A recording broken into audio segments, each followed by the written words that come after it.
Hello, and welcome back to the Performance Marketing Unlocked podcast. I'm your host, Joseph Arthur, multimedia editor at PMW. On today's episode of the show, I'm joined by PMW's editor, Robin Langford. Together, we discuss the hottest news of the last fortnight. I'm sure you'll all be across this. That being Google announcing yet another delay to its deprecation of third-party cookies on Chrome, now setting that for early, in quotes, 2025. Together, Robin and I dissect the industry's reaction to this news, highlighting some expert analysis and answering all of the key questions that have been left since the delay, namely, why did it happen? When can we expect cookies to finally be deprecated in their entirety? And whether or not organizations should still be looking to invest in first-party solutions. Joining me following that discussion with Robin is Giovanni Pupo, the head of e-commerce media for Europe at drinks brand Lipton. A man of many talents, he's also a professor at the Polimi Graduate School of Management and the host of popular YouTube web series A Glass of Marketing. Together, we touch on all things branding, both organizational and perhaps today, even more importantly, personal. We analyze how to get your brandformance balance right, that being investing equal parts into branding as well as performance, how you can measure things these days that perhaps were a little more immeasurable in the past, and how crucial it is to remain true to the story when creating compelling creative. As always, thanks for listening and enjoy the show. Robin, thanks very much for joining me in studio. It's good to have you back after you had a week off for the last episode. How are you feeling? I've been away too long, Joe. I've been away for a whole week from the podcast studio. I'm sure you're all really missing the sound of my voice. No, it's exciting to have you back in studio, and there's good reason for that as well, because we're here to talk about cookies, namely Google's yet another delay from Google to their third-party cookie deprecation timeline on Chrome, now announced for early 2025. They've been a little bit vague on that, but I thought we'd get you in studio, Robin, as you've been taking lead on this coverage, just to unpack a little bit about exactly where we stand on the cookie front now. Sure, the ongoing saga is the Google Chrome cookie deprecation. It's back in January, we were all quite positive about this in the podcast studio, and Google had just started applying its test on 1% of its Chrome cookie users, and that felt like a massive deal because they've been talking about it and delaying it for so long, and then finally they've taken action on 30 million Google Chrome users being taken out of that cookie tracking. And I remember being in the studio then and being questioned, like, do you think they're really going to do it this time? And it felt like, yeah, sure. They'd started the test, but it seems that I spoke too soon.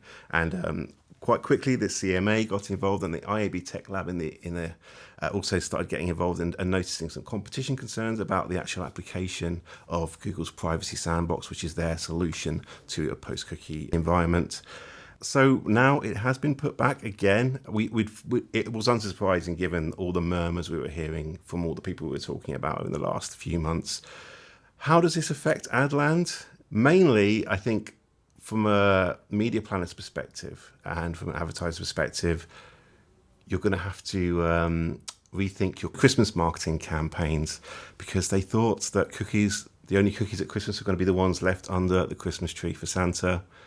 This time, the cookies are coming back. Unfortunately, the cookies won't die. The cookies are back. They refuse to go. Yeah. But it's a good point you make, Robin, in that the start of the year, they finally get the deprecation underway, and it seems like, okay, it's actually going to go ahead. And I had an interview with Google's VP of Global Ads when he was in London, Dan Taylor, and everything on that front for the H2 deadline seemed all systems go. But then in the last couple of weeks and months, we started to hear murmurs that the CMA was getting involved, the sandbox maybe wasn't as well put together as we were initially led to believe, and things sort of spiraled from there to where they are now. But certainly there's a lot of regulatory challenges that Google's facing getting this off the ground to where they want it to be. Yeah, I mean, It's just that the stakes are so much higher for Google, because in 2021, Apple did this. They cut cookie tracking from Safari, and that's a much smaller deal. Even though Apple are huge, they had a much lower stake in advertising because they're much more of a product-based company. But even then, back in 2021, Facebook was blaming like a £10 billion loss on losing user signals in Safari. But the reason that Google have taken so much longer is so much of their business is based on ad tracking, and it's ingrained in their search products, their display ad products. And the chances are most ads you've seen over the past few decades served to you on digital platforms have had cookies powering them in some way. So it's a massive deal. I think it's like 65% of browsers are used by Chrome globally. That's a huge percentage, so it's massive.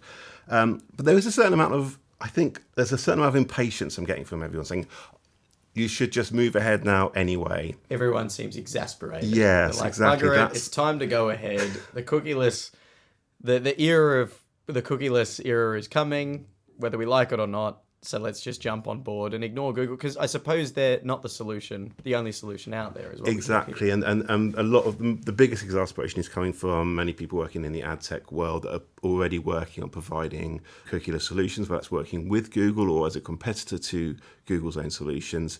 And obviously they've been waiting for this time, and they understandably want people to move on. And also many people are claiming that actually the whole cookie system was broken anyway. It was never actually intended to measure advertising. It was just intended to measure returning shopping baskets back in the 90s when it was originally invented for. So it doesn't really make sense. So that the solutions that are now coming in place are more privacy-centric and are actually more elegant solutions to measuring traffic. Is that entirely true? There's a bit of bravado there, I think. I've got some stats from Making Science that worked with a leading fashion retailer, and they managed to sort of work out the actual cost of going cookieless, which was they found that a 9% loss of conversions overall when they went without Chrome cookies for that fashion retailer. And it went even higher when they looked just at their paid search section. Their paid search advertising, they saw a 20% loss in conversions just from going cookieless. So you can start to be able to put a number on what this actually means for your bottom line, what it means for your sales and stuff. So it's very important that you know what to do about it. There's a bit of an underbelly, I suppose, in that third-party cookies in particular in the era of privacy are looked upon as something slightly nefarious almost, particularly for the user. And there is this sentiment that we've seen recently of, well, you've got to move ahead with first-party solutions because they're better solutions and they work for you better and they're easy to implement and there's so many options and opportunities out there. But we keep getting data, and over the past 6 months, 12 months, we've been covering that advertisers resoundingly aren't prepared for the post-cookie era, and this is reflected in the fact that Google's been so hamstrung and tied up in trying to make it happen in a regulatory sense. And I guess, as you say there, that example from Making Science, Robin, it's that a lot of advertisers do still rely on third-party cookies because they are, although part of that sort of Wild West era of advertising, they do work and they're pretty easy to get a hold of. Yeah. Absolutely. I think the biggest challenge isn't necessarily saying, oh, our solutions work better than the old cookie system. It's actually kind of simplifying it for advertisers in a way. It's almost the same way when you're trying to market to consumers and they get bogged down by decision fatigue. And that can almost work against them. You can say, oh, this is great, but make it easy for me. And it's still a rather confusing ecosystem landscape out there when you start to look at all the alternative solutions out there. And do they cover everything that cookies used to cover? Probably not. That's the thing. So I think the bigger challenge for Adland in general, if they want to get advertisers to switch to cookieless tech now, as opposed to waiting till 2025 when they have to, is to really make them understand this is the simplest, elegant solution. It'll integrate with all the rest of your ad tech and stuff like that. And I think that's the key challenge right now. There's certainly a place now for a leader in that sense to sort of emerge. If you can put forward a solution that is simple to implement and does work, and you bring people on board, I think you can really dominate the space now. But enough of our takes on it, Robin. We've done a lot of talking about what we think on cookies and deprecation. I suppose I feel somewhat of an expert in this. We've been covering it for the better part of 2 years now. But let's get some of those industry reactions. We've had a lot of coverage come out on PMW over the last fortnight or so. What were some of the biggest takeaways, and what were the things that stood out to you from our experts that you spoke with? Yeah, well, when this broke, I kind of set myself the challenge of like, what are the actual questions that people will be asking now? Because Google and the CMA have been helpful, but not been exactly forthcoming with the exact deadlines and what this means next. So I reached out to a bunch of experts. And one of the questions I wanted to ask is, why has this delay happened? And I think some of the key things that came back from that is there's still questions about competition. David Rosamila, VP of Product at ID5, got back to me, and he said, in conversations he'd had with partners, they'd raised concerns about the removal of IP addresses addressed by Google last year. And that meant many publishers didn't have access to IP addresses. Based on report findings, it appears that the CMA is taking a closer look at this as it will hinder competition. So it seems like there's a lot of technical issues right now still about how much control Google has and how much control publishers will have. And another issue we've heard raised, Michael Lamb, Chief Commercial Officer at RTB House, talked about latency issues, which is just not getting information as fast as they used to. And they said, well, we've had early results from test campaigns are promising. Challenges that we've been raising since the early days, such as those related to latency, have become evident. So again, it's like not everything's matching up to what they were used to in the past. And another person, Amit Kotecha, who's the CMO of Quantcast, he spoke to me at length recently about he's been working with the CMA, and his key issue is that actually this test bed of 1% of all Google Chrome users in the world sounds amazing. It's 30 million people, so of course that's a load of people you can experiment with and see how it matches up to your previous version when you're tracking people. But actually he's saying a lot of people that are testing these are ad tech companies that require a lot of different integrations, and that means that with each of these integrations you lose a lot of that sample size. And he's saying that's becoming so diluted that the test base is really small. And he's made a big point that to run a sufficient test, we recommend that Google moves from a 1% sample size to 10% and quickly. So it's made me think that might be one of the key issues that's held Google back, as its sample size has been too small. And to get a much better idea of how this is all going to pan out, we might see in the next few months Google making quite a big announcement on that. But let's watch this space. We'll see. I guess the big top line takeaway from that is it is the technical side that is bogging Google down, and it's difficult navigating these different issues. And I suppose that's what the testing period is for, because as the testing occurs, more and more things that are going to need to be resolved are going to come to the foray, and clearly the solutions aren't coming as quickly as perhaps Google might have hoped, reflected in the sort of reticence for the sandbox, which has come up a lot in the commentary too.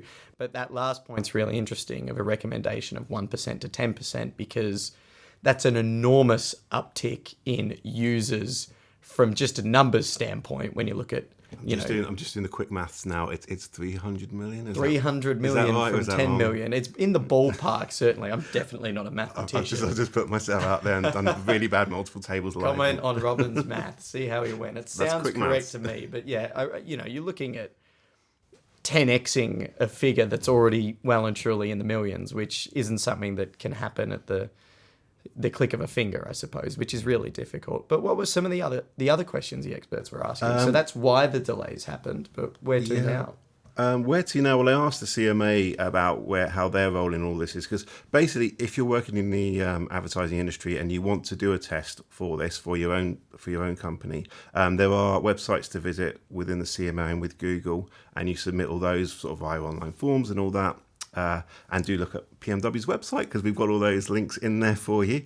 But the CMA have basically said that they're expanding their assessment process till the end of 2024. So I think it was a bit earlier before then. So that's gonna move on. But I think the other point that you found when you've spoken to Google yourself, Joe, is that Google have been keen to make sure that people are aware that whatever solution Google comes up with, it's not going to be an exact like-for-like replacement of what cookies were. So the world is going to change, and you do need a much stronger, more resilient first-party data strategy in place for your own business, and whatever solutions they are for you, whether it's contextual, whether it's data clean rooms, and all the myriad of different ad tech solutions. You've just got to, I think it's really finding how this works for you. And at this point, you should really be testing and trying to make some of those unknowns known for you. To give credit to Google, when I spoke to Dan Taylor, the VP of Global Ads, he was very forthcoming in that I think some of the naysayers have said that the sandbox is trying to monopolize the market for solutions. But Dan was very transparent with me, at least, in saying that competition is something they understand needs to be there, and it's going to facilitate a sort of healthy open internet. So it is going to be a transformative change if and when it does happen. You can look at this from the perspective of they've delayed it again, it's endless delays, one delay to another. But you can also look at it from the perspective of perhaps the due diligence is being done, and what's going to come out is a solution that ultimately is better for everyone, is competitive, isn't monopolized. And that's why, they're working with regulators like the CMA as stringently as they are. I guess that's the positive perspective to look at it. And of course, it is worth looking at it from the alternative point of view, being that everyone is just a little bit fed up and sick and tired. Yeah, I think we maybe just need to make peace with that and say, don't worry too much about deadlines, just work about, it's a good idea in general to just have a good first party data process in place. And absolutely really good points. And that leads me to another point worth talking to while I have you on the show, and that's PMW's power list, which of course is sort of the ultimate list that these experts and insiders and performance marketing movers and shakers hope to end up on. And we've got some news on the power list front, which is currently open for entries, but perhaps you wanted to shed more light on what we can expect in the coming months. Yes, we have relaunched the power list for 2024. It was very popular last year, and people really liked being turned into top trumps cards, which is what we did last year for our power list. And the principle behind it is to find those 100 people in the UK performance marketing industry that really are the go-to experts, people that you'd really seek out, whether they're in your organisation or someone you know on LinkedIn that's just going to give you that real insight into the industry. So we want everyone, if you're listening now to this podcast, in fact, you might be eligible for the power list. You're almost certainly worth throwing your hand in the ring.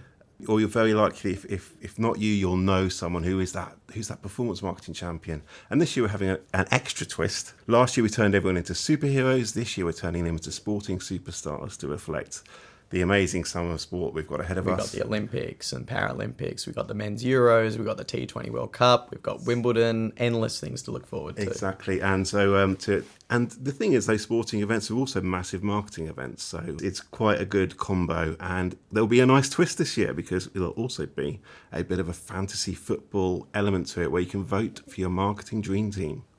And so that's something that will happen post the power list being released. Exactly. This will all make sense later on. But for anyone listening, do start submitting your entries now. It's totally free to enter and it's quite a simple form.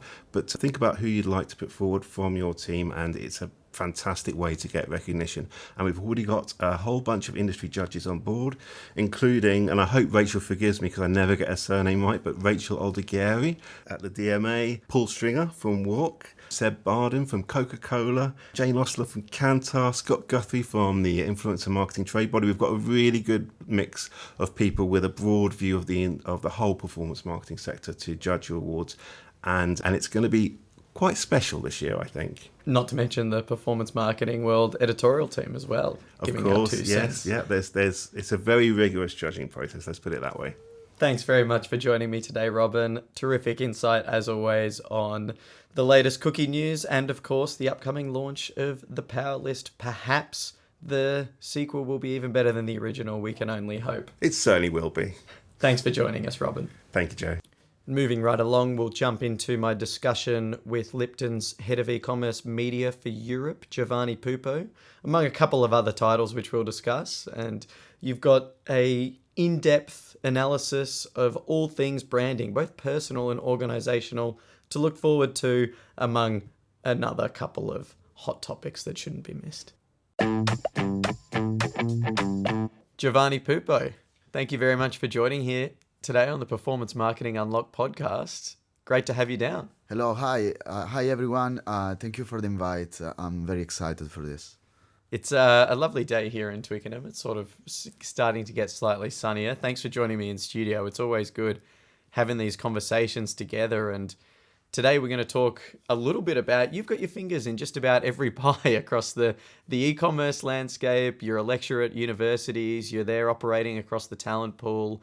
And you've got your web series, A Glass of Marketing with Geo as well. So you've got a big personal brand too.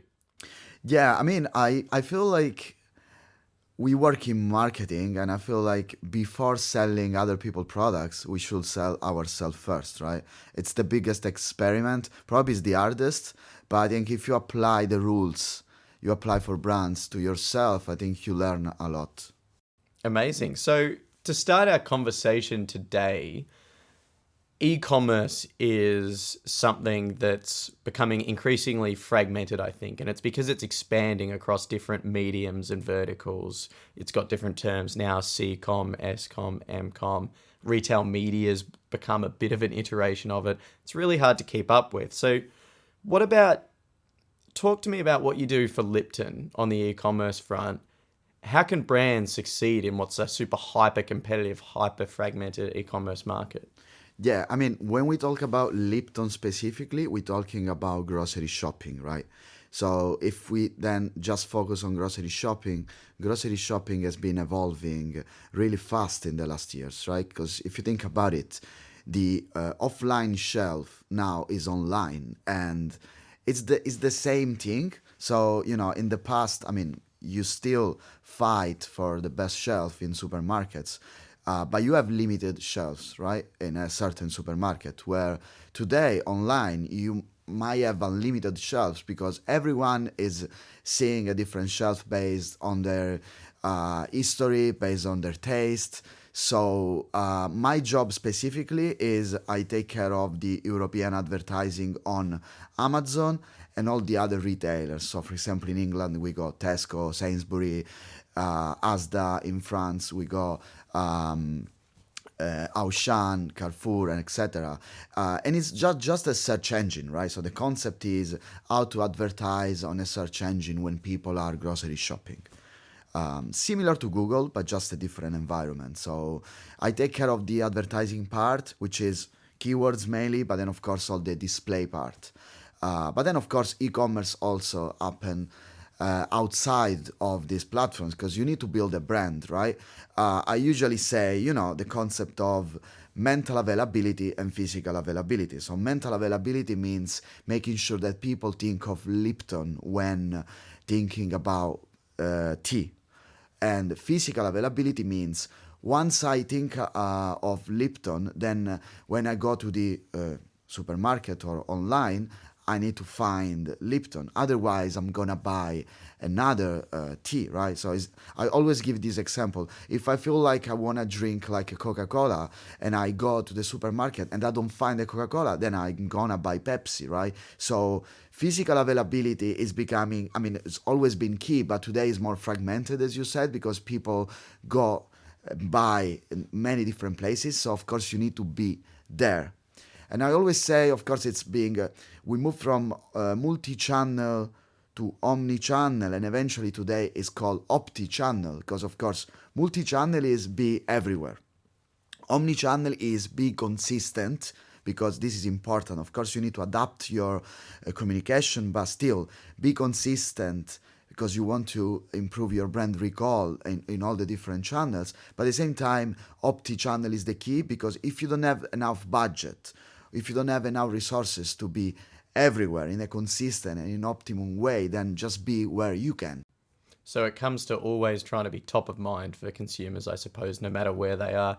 Is it difficult trying to balance your advertising when you think about different channels, mobile versus desktop versus in-store?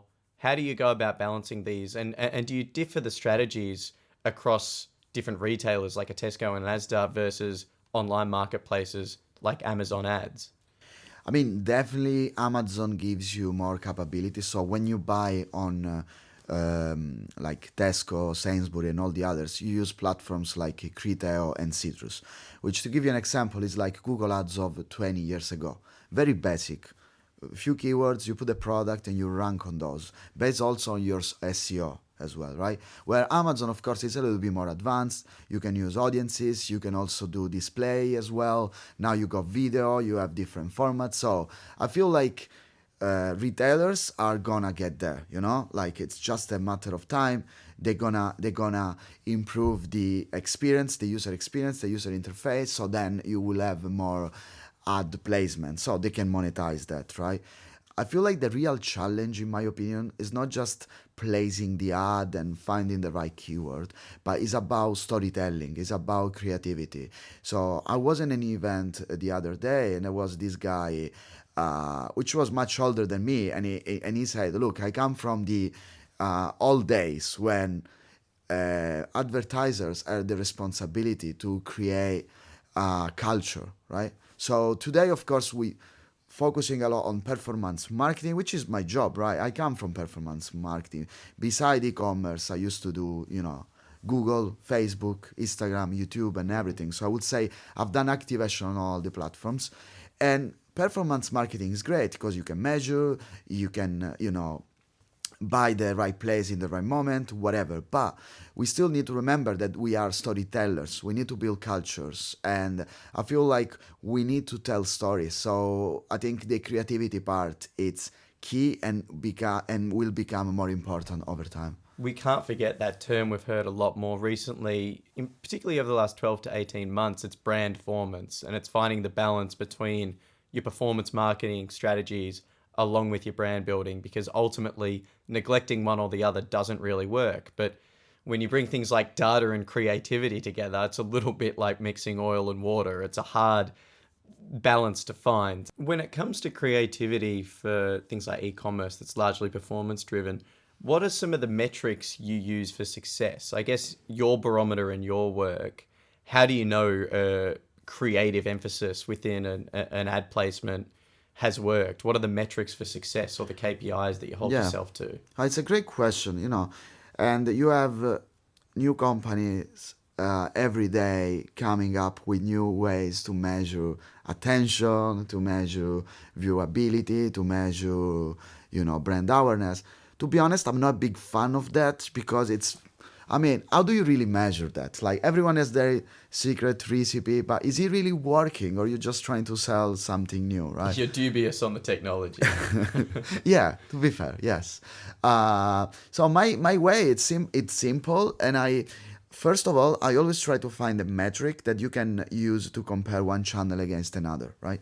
Even if every channel is different. But my metric is usually like video completion rate. I think it's one of the best, right? Even if is changed based on the video length and the platform and whatever. But I feel like a video completion rate makes you understand if people are really interested in your video. Or simply like CPM, if you are on top of funnel, that platforms give priority to higher quality content because at the end of the day, they want to protect the environment, making sure that people are enjoying the content, right? So simply letting the algorithm optimize and check where the algorithm is allocating most of the spend, it means that it loves it, right? So just follow the algorithm as well. So where the algorithm is giving the most of the spend, I think is one key. The other thing is simply, video completion rate. Yeah. We're always slaves to the algorithm. It's been that way for a long time, and you've got to be on your toes just to keep up with it all the time. Have you got any examples, Gio, from your work where you think you've managed to marry these two things together, brand and performance, where there was a campaign you were particularly proud of because you think it helped people make love to your brand, as you say? Is there anything that stands out to you from the past where you thought, that's an example of exactly what I want to be doing every single time I launch a new campaign for Lipton? Lipton specifically, I remember we launched the advent calendar, Paka Herbs advent calendar, like 2 years ago for Christmas. And I remember we did a great campaign in terms of consistency, to be fair. Like, I think we could have improved the creativity part, but I really loved the consistency we had. So we ran the same message for like 3 months. And we saw great results because I feel like I always say, I think, the key to, the customer journey, I feel like today customer journey is a maze, right? Google define it as the messy middle because people constantly move from, comparing other brands and thinking about, should I buy it or not, right? And I feel like delivering like an always on full funnel, a consistent approach is the key, as like Red Bull has been doing for the past decades, right? I mean, they have enough money to change the message every hour, right? But they don't do it. They make sure that they consistently remind you that Red Bull gives you wings, right? Then of course they adapt it to universities, sports, and everything else. They might change the creativity, but the message is always the same. And I feel like in a sea of quantity, keeping the same message in a consistent way is what leads you to differentiate yourself. I wanted to touch on the being the slave of the algorithm, because I also touched this in the last episode of my video podcast on YouTube, A Glass of Marketing, and we were talking about, with Giuseppe Stigliano, who is the global CEO of Spring Studios, we were talking about being the slave of the algorithm also as a content creator. If you think about it, right, you might put a lot of effort in building an audience base, and you might have, 20,000 people following you. But if you don't keep posting every 3 times a week, the algorithm will decrease your visibility. So you get to a point where you need to say something, because if you're silent, the algorithm kills you, right?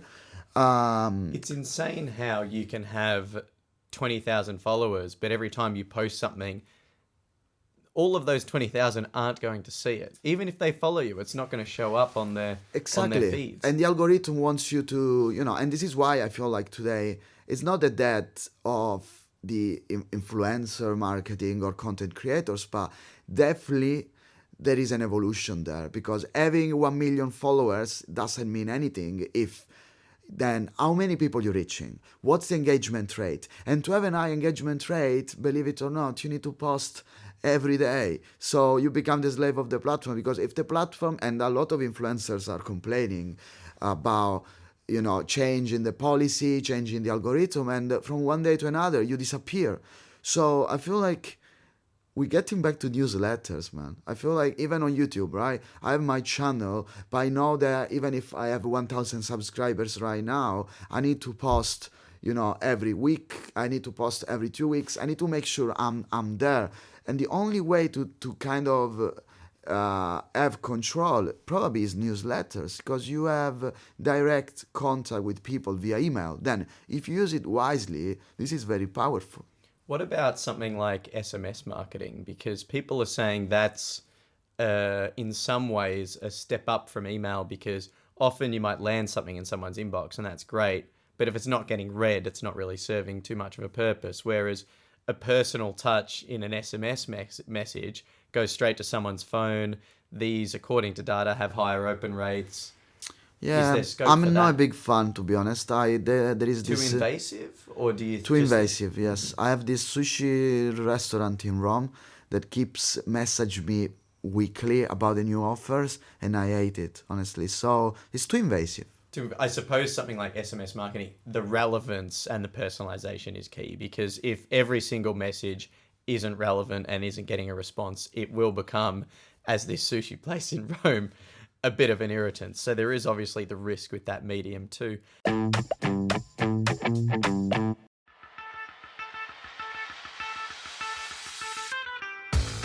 If you want to hear more about how performance can work with creativity, head over to the Campaign podcast to hear our very special 3-episode series in partnership with Pinterest. I'm Lucy Shelley, tech editor at Campaign, and in the series we discuss shopping trends, inclusive marketing, and how advertisers can plan for Christmas after a huge summer of sport. With guests from Pinterest itself and loads of other agencies, we get behind how to be truly creative on the platform whilst boosting that all-important performance. Go check it out.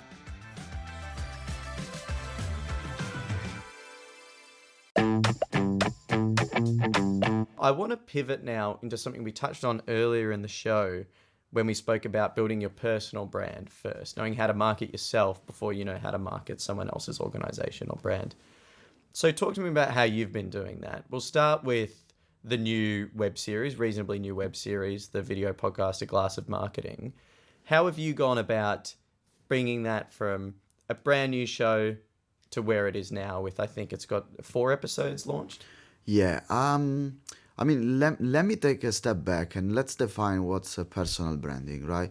I feel like today we are in the society of personal branding. Like everyone is trying to sell himself, and when you go on LinkedIn, everyone is trying to say something, and unfortunately, I think 80% of people have nothing to say, but they just try to say something. Plus, ChatGPT is making it easy for everyone to write content, right? So I think the danger is trying to sell yourself leads to a place where you have nothing to say and people sees that, right? So first of all, I think we need to define what do we want to say. And everything started with my website, which is called PPC Marketing IT, where I wanted to bridge the gap between the industry and university, because I studied marketing at university. Then I went to work. My first job was agency side. I was working for Reprise Media, which is part of IPG Media brand. And I realized that most of the things I studied at university were not useful at work, right? So I had to start from scratch. And I realized that I was learning by reading on some online blogs like Search Engine Journal, Search Engine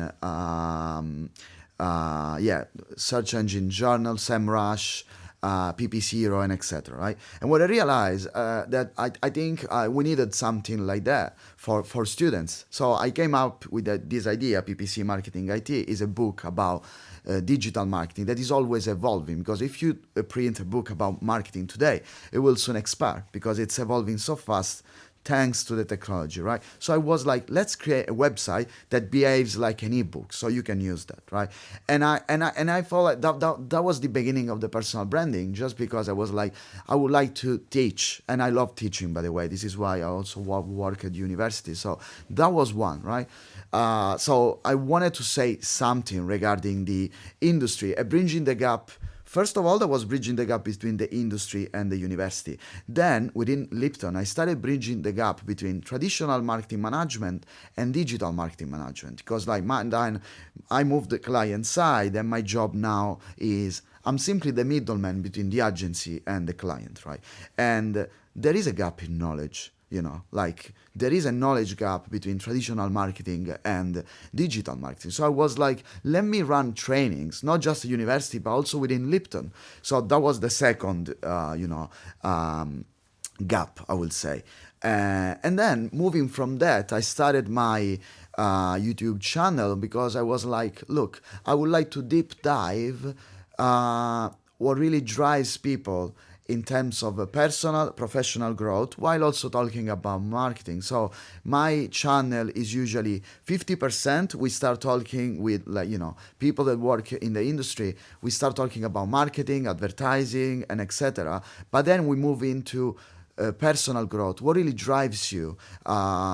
What's your definition of success? What's your work-life balance? Some people say it's no work-life balance, it's work-life integration. Because when you meet these very successful people, and when I say successful now, I mean successful at work, right? They work all day. They're workaholic, essentially. So I'm trying to understand, how can you succeed there? How can you make sure you have time for your family, and have time for yourself, and have time for the business as well, right? It's a big challenge. It's a big challenge when you go out and you try and market yourself as a personal brand, because it becomes a little bit of a full-time job, really. And I think what you see is it's very difficult for those individuals to switch off, as you say, and go. And probably they never switch off. As you were saying, I realized that being a content creator, it's a full-time job. I didn't realize that until I started, because even like creating a reel, it takes like hours. So I realized that being a full-time content creator, it's a proper job. Then the thing is, how do you monetize that? Because when you look at it, 80% of these content creators don't monetize it. They don't monetize the audience, and it's hard. And this is why then I started saying you become the slave of the platform, because then do you create what you want to create, or you create what the platform wants, right? Is that a plan for the web series, monetizing it, using the e-commerce background and the knowledge to drive some sort of income from it, or is it more of a passion project? It's more a passion project. Of course, I'm a marketing manager, and I have to find ways to monetize it, just to make sure that the project sustains itself, right? So, because of course there are costs behind, right? There is a video editor, there is an animator. So if you check the episodes, there is a cartoonist that is actually animating each episode. So you have a cartoonist, a video editor, and then you have someone working on the audio as well, right? So you have 3 people plus me. It's 4 people, right? Of course, I'm looking to find ways to monetize it on the media side, but also on the wine side, right? Because at the end of the day, you're talking to a niche, which is not really a niche. It's people interested about marketing, but also personal and professional growth, which is a lot of people. If you think about it in English, it's a huge audience, right? And if you love people wine, are interested in wine as well. It's a very big interest, and I think marrying the two together, there's certainly scope to do it. And I think wine really, it's pretty cool for 2 reasons. First of all, I feel like wine is the metaphor of successful people, because wine is 2 things. It's fun because there is alcohol in there, but it's also, there is a lot of knowledge and study and content, because beside behind a glass of fine wine, you have history, but you have also alcohol. So it can be fun and knowledgeable at the same time. And it gets back to successful people. All the successful people I met, I usually say they are street smart and university smart, because companies are made of people. So when you get to a point, it's also about politics. You need to know how to work with people, you need to manage talent. So it's being street smart, but at the same time you need to be university smart. You need to have content, right? So a glass of wine, a good one, can really tell a story in itself. It goes back to that storytelling we were talking about. And one thing I wanted to touch on now, you've spoken a lot about talent and the gaps between it. And you said university, part of the reason you're there is to try and get in touch with some of that younger talent to bring them up into the working world. Is the talent gap something you're concerned of? It's something I know a lot of marketers see, and with the influx of AI in particular, the need to use data to drive performance. What are your thoughts on the talent gap, and what have you learned through your time lecturing at universities? 2 things on the topic. First of all, I think universities need to evolve, because they're still teaching old marketing, where today marketing is evolving so fast. So there is a gap, right? I think marketing teachers should keep studying, right? Because even the platforms are evolving so fast. If you don't look at Google and for 5 years, when you look at it again, you realize that you really forgot a lot lot of things. So you need to keep up. Right. You can look at Google every 5 days and there'll be something new. This is crazy, man. I'm not activating myself, but I still try to keep up. So I get into the platform, I try to play with the platforms, I help a couple of friends to make sure I keep up. Because then when I speak with the agency, of course, also agencies make money out of the knowledge gap between client and agency. So you need to keep working on those platforms. Otherwise, you lose it, right? So one thing is the universities need to keep up, right?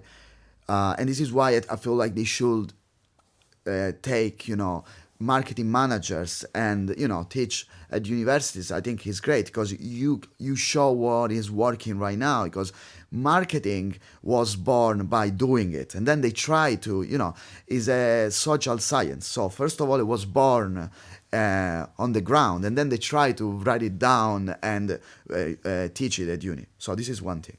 The other thing is, weird enough, the entry barrier, it's on digital marketing, entry barrier is very low, because everyone can go on the internet, get Google Ads course, a Meta Ads course, and put on their LinkedIn they are like a Google Ads specialist or a digital marketing expert. So everyone can do it. So there is a lot of quantity, because a lot of people, are becoming specialists, but then really few people know how to do it, because this is an industry where, unfortunately, you need to play with your client money in order to learn. So it's like playing poker, right? You can study the rules and play poker like in 5 minutes, but then real poker players are people that have been playing with experience. So, but in order to do experience, you need to find a client, you need to work for an agency. So I feel like universities should keep up, but then agencies are struggling to find talent because you need to train people. And I think this is the hard part, because you need to train people and retain people. Unfortunately, most of the agencies make money based on the large scale, selling the same person to 5 different clients, which leads people to burnouts, stress. So, and if you really want quality, you need to pay for that. And clients, at the end of the day, I feel like most of clients don't want to pay for quality. They just want to get the lowest prices most of, the markets, right? So I think we have this challenge where how do you keep quality by lowering the price as well? It's impossible, right? It's difficult because quality over quantity is something we've spoken about a lot in this episode now. And that if there's an abundance of quantity but only a little bit of quality, those employees that do come through the universities and the younger employees that come up in organizations, the minute they identify that they're a quality, not a quantity employee, they become really hot property and they can go anywhere. And they sort of almost, if you are a young marketing graduate who is a quality employee and you really know what you're doing, you have been appropriately trained, you're like gold dust and you're just going to dominate the industry. But it's difficult for the agencies, the brands, when they come to find these people. And plus, in the content creator society, if you think about it, if you were a great video maker 20 years ago, you were working for publicists or other, agencies in order to build, nice ads and eventually go to Cannes and win an award, right? Today, you start your own YouTube channel and you become famous yourself. You don't need an infrastructure. You build infrastructure yourself. So the industry is losing talent for this reason as well. I think it's one of the reasons the PMW Power List is something that myself and my editor Robin spoke about at the top of this episode. And it's the 100 most influential people in performance marketing. And it's the second year of that coming up, releasing in June and throughout the summer. And it really blew up last year. And I think the reason it blew up and became so popular is because if you can identify yourself as a person of consequence within the digital marketing industry, the sky's the limit for you. And so it's a trend that we're seeing a lot of people want to end up on. And if they can sort of monetize their brand, you become invaluable and you can outsource your own talent. And it's really, really hard to find. So when you do achieve that, as I said, the sky's the limit. Yeah, and I would say, going back to personal branding, of course there are some, corporates that are afraid of their employees working on their personal branding because it takes time or whatever. But I feel like more brands over time are also appreciating people doing personal branding, because if you think about it, if you have a good personal brand, then it's also valuable for your for the people you work with, right? Because you actually delivering visibility to the brand as well, right? Yeah, so I feel like the new CMOs, the new CEO should have a personal brand first, right? Because if you know to, by the way, simply, if you know how to market yourself, this is proving that you know how to market other people's products as well, right? Simply. Gio, we're almost out of time, but before we let you go, we're going to put your marketing skills to the test. This time it won't be you marketing yourself. We've got the famous PMW Resell Me a Pen Challenge coming up now. Do you want to enlighten the listeners, Joe, as to what it is you're going to try and resell to me today? Okay, I would like to sell an encyclopedia. Old school hardcover book. Yeah. I'll get the timer going, Joe, for you reselling the encyclopedia to me. You've got 60 seconds. I'll give you a countdown at 10 seconds. Take it away now. Probably the hardest part is pronouncing encyclopedia before selling it. Do you read books online or offline? Both. Okay. I mean, I think the touch of paper, it makes you feel good, right? I do have an affinity for it. Also, when you read online, you get distracted, right? Because you get notifications and stuff. While if you want to really deep dive and focus on yourself and have an online detox, reading offline helps you, right? So Sure. I would say if you get in an encyclopedia, you can actually deep dive on wine or other topics by focusing on it without getting distracted, right? Do you love spending time with yourself, right? Sure, it's a healthy thing to do. Yeah, so man, I will say buy it so you can spend quality time with yourself.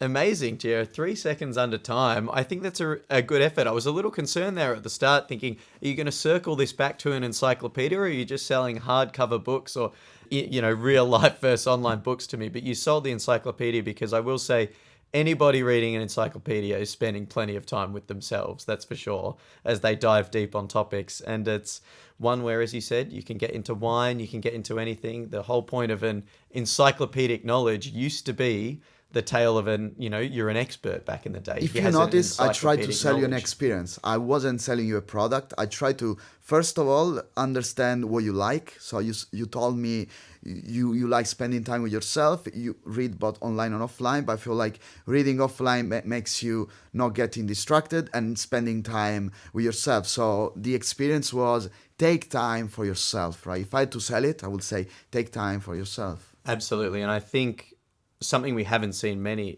times when people take on this challenge, and I commend you for doing so, because I think it's really sort of ingenious, is asking questions to me, and you're trying to identify.